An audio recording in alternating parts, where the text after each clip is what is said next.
தொடர்ந்து கூடுதல் விவரங்களை செய்தியாளர் ராஜசேகரிடம் கேட்கலாம். ராஜசேகர், தற்போது 139வது பூத்தில் வாக்குப்பதிவு இயந்திரத்தில் திருவாரூரில் கோளாறு ஏற்பட்டிருக்கிறது. என்ன பிரச்சனை? இதை சரி செய்யும் நடவடிக்கைகள் எடுக்கப்பட்டு வருகின்றனவா?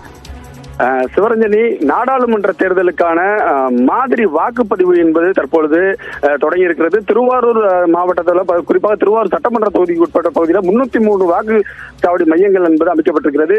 இந்த நிலையில் திருவாரூர் நகர் பகுதிக்கு உட்பட்ட அந்த GRM பெண்கள் மேல்நிலைப் பள்ளியில 139வது அந்த பூத்தில் வாக்குப்பதிவு இயந்திரம் மாதிரி வாக்குப்பதிவு தொடங்குவதற்கான பணிகள் நடைபெற்று வந்தன. அப்பொழுது வாக்குப்பதிவு இயந்திரம் கோளாறு ஏற்பட்டதன் காரணமாக அந்த பகுதியில் மாற்று வாக்குப்பதிவு இயந்திரத்தை ஏற்படுத்த வேண்டும் என கட்சி பிரமுகர்கள் கோரிக்கை வச்சாங்க. அதனை அடுத்து அந்த பகுதியில் உடனடியாக மாற்று வாக்குப்பதிவு இயந்திரம் கொண்டு வரப்பட்டது. இருந்த போதிலும் அந்த வாக்குப்பதிவு இயந்திரம் தற்போது வரை வேலை செய்யவில்லை. இதனால் அந்த பகுதியில் மிகுந்த ஒரு பரபரப்பு ஏற்பட்டிருக்கிறது. இந்த பகுதியில் தேர்தல் நடத்தும் அலுவலர் தற்பொழுது அந்த இடத்துல நேரடியாக ஆய்வு செய்து வருகிறார்.